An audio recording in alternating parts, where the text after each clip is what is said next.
I also offer a warm welcome to Quisiera each of también you extender una participating. cordial bienvenida a todos los que participan en esta conferencia.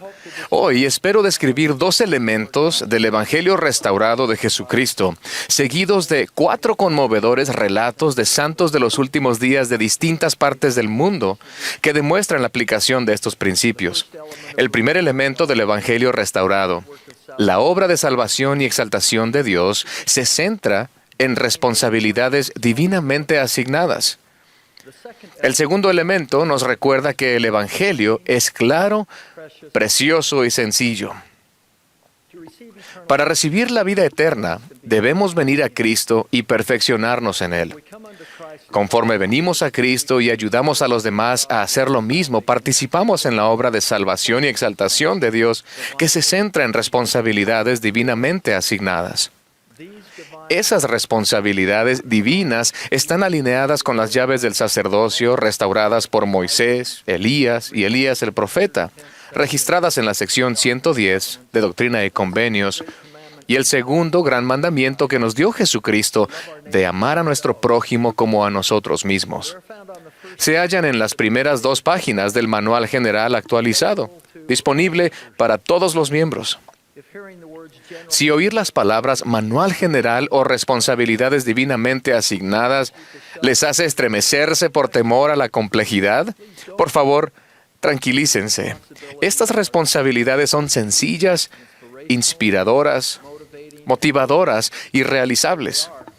Aquí están. Primero, vivir el Evangelio de Jesucristo. Después, cuidar de los necesitados. Tercero, invitar a todos a venir a recibir el Evangelio. Y 4, unir a las familias por la eternidad. Quizá las vean como yo lo hago, como una guía para volver a nuestro Padre Celestial. Se ha dicho que el Evangelio de Jesucristo es simplemente hermoso y hermosamente simple.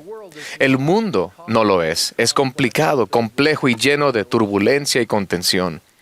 Somos bendecidos al tener cuidado de no permitir que la complejidad tan común en el mundo se interponga en la manera en que recibimos y ponemos en práctica el Evangelio.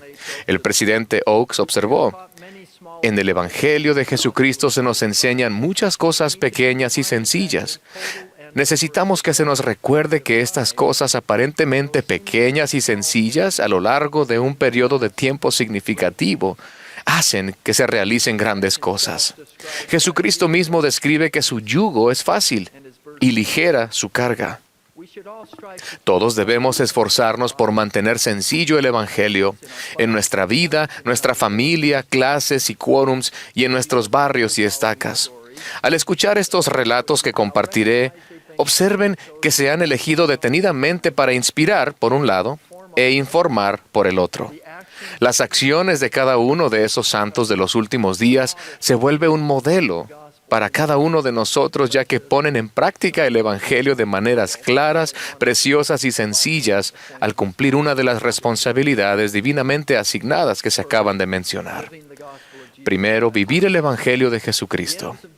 Jens de Dinamarca ora cada día a fin de vivir el Evangelio y percibir las impresiones del Espíritu Santo.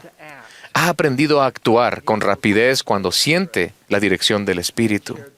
Jens contó lo siguiente: vivimos en una idílica y pequeña casa de entramado de madera con techo de paja en el centro de un acogedor pueblecito cerca del estanque del pueblo. En esta noche, con el clima de verano danés más hermoso que se pueda imaginar, las puertas y las ventanas estaban abiertas y reinaban la paz y la tranquilidad. Debido a las gloriosas, brillantes y prolongadas noches de verano, no me había apresurado a reemplazar una bombilla quemada en el cuarto de servicio. De repente tuve el fuerte sentimiento de que debía reemplazarla de inmediato. Al mismo tiempo, escuché que mi esposa Marianne nos pedía a mí y a los niños que nos laváramos las manos porque la cena estaba lista. He estado casado el tiempo suficiente para saber que no era el momento de empezar a hacer algo más que lavarme las manos. Pero le dije a Marianne que iría rápidamente a la tienda a comprar una nueva bombilla. Sentí el fuerte impulso de salir enseguida. La tienda de abarrotes estaba solamente al otro lado del estanque. Normalmente íbamos caminando, pero ese día me fui en bicicleta. Al pasar por el estanque, miré de reojo a un pequeño niño de unos 2 años que caminaba solo junto a la orilla del estanque, muy cerca del agua, y de pronto cayó. En un instante estaba ahí y al siguiente ya no estaba. Nadie había visto lo que sucedió, excepto yo. Lancé la bicicleta al suelo, corrí y salté al estanque donde el agua me llegaba a la cintura. La superficie del agua estaba cubierta de alga, lo que hacía imposible ver a través de ella. Entonces percibí un movimiento a un lado, metí el brazo en el agua, agarré una camiseta y saqué al pequeño. Empezó a jadear, a toser y a llorar. Poco después, el niño se había reunido con sus padres. Cuando el hermano Jens ora cada mañana para pedir ayuda, para reconocer las impresiones del Espíritu, incluso algo tan fuera de lo común como cambiar una bombilla de inmediato, también ora para que se le utilice como una herramienta para bendecir a los hijos de Dios. Jens vive el Evangelio al procurar dirección divina y esforzarse por ser digno, y después hacer lo posible por seguir esa dirección cuando llega. El siguiente es un ejemplo de cuidar de los necesitados. Un día, el presidente de la estaca Cúcuta, en Colombia, acompañó a la presidenta de las mujeres jóvenes a visitar a 2 mujeres jóvenes y a su hermano mayor adolescente que estaban pasando serias dificultades. Su padre había fallecido hacía poco y su madre había muerto un año antes. Los 3 hermanos habían quedado solos en su pequeño y humilde refugio. Las paredes estaban hechas de madera tosca forrada con bolsas de plástico, y el techo de lámina corrugada cubría solo el espacio donde dormían. Después de la visita, los líderes sintieron que tenían que ayudar. Mediante el consejo de barrio, comenzó a surgir un plan para ayudarles. Los líderes del barrio de Estaca y la Sociedad de Socorro y Quórum de Élderes, hombres y mujeres jóvenes y muchas familias se dieron todos a la tarea de bendecir a esa familia. Las organizaciones del barrio se comunicaron con varios miembros del barrio que trabajaban en construcción. Algunos ayudaron con el diseño, otros donaron tiempo y mano de obra, otros prepararon alimentos y otros donaron los materiales necesarios.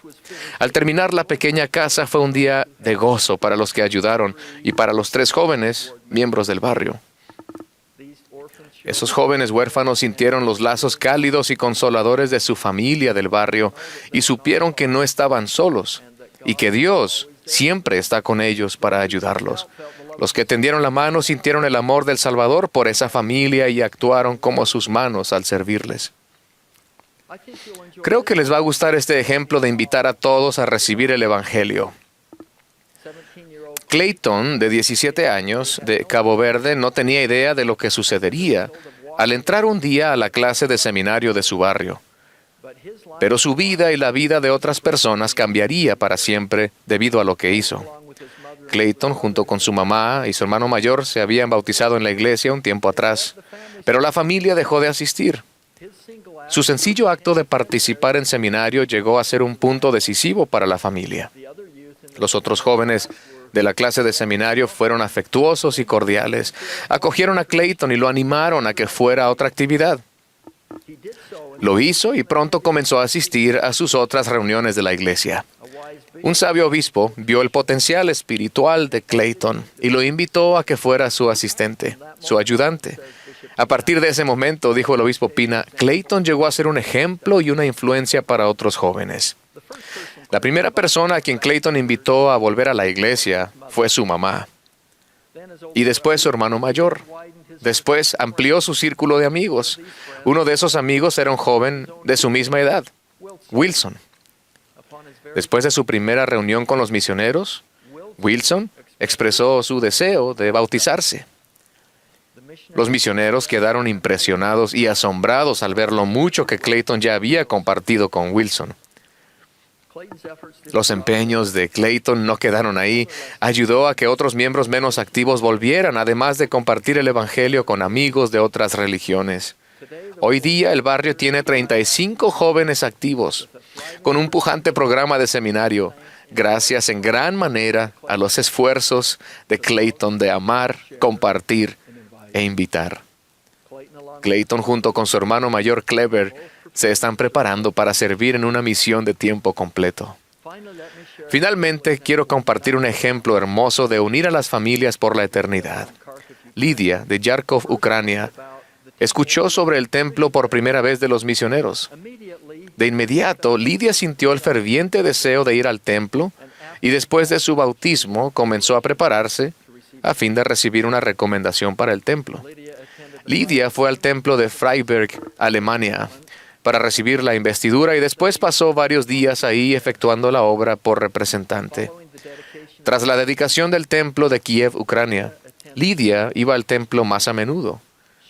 Ella y su esposo Anatoly se sellaron por la eternidad allí y más tarde se les llamó a servir como misioneros de templo.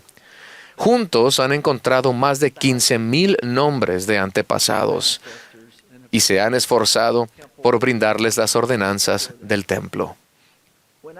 Al preguntarle en cuanto a lo que siente por la obra del templo, Lidia dice, ¿qué recibí en el templo? He hecho nuevos convenios con Dios. Mi testimonio se ha fortalecido. He aprendido a recibir revelación personal. Puedo efectuar ordenanzas de salvación por mis antepasados y puedo amar y servir a otros. Concluyó con esta muy verídica declaración. El Señor desea vernos en el templo a menudo. Me inspira lo bueno de esos santos de los últimos días, cada uno con diversas y variadas trayectorias, centradas en esos 4 relatos. Se puede aprender mucho de los milagrosos resultados que se logran mediante la simple aplicación de principios del Evangelio sencillos. Todo lo que ellos hicieron también está a nuestro alcance. Que podamos mantener el Evangelio sencillo al asumir nuestras responsabilidades divinamente asignadas de vivir el Evangelio de Cristo, para que seamos sensibles a las impresiones como lo hizo Jens en Dinamarca. De cuidar de los necesitados como lo demostraron los miembros de la Estaca Cúcuta de Colombia, al brindar refugio a miembros huérfanos de su barrio. De invitar a todos a recibir el Evangelio de la manera en que Clayton, del país isleño de Cabo Verde en África, lo hizo con sus amigos y su familia. Y por último, de unir a las familias por la eternidad como lo ejemplifica la hermana Lidia de Ucrania, por medio de sus propias ordenanzas del templo, labores de historia familiar y servicio en el templo. Al hacerlo, de seguro recibiremos gozo y paz. Prometo esto y testifico de ello, y de Jesucristo como nuestro Salvador y nuestro Redentor. En el nombre de Jesucristo. Amén.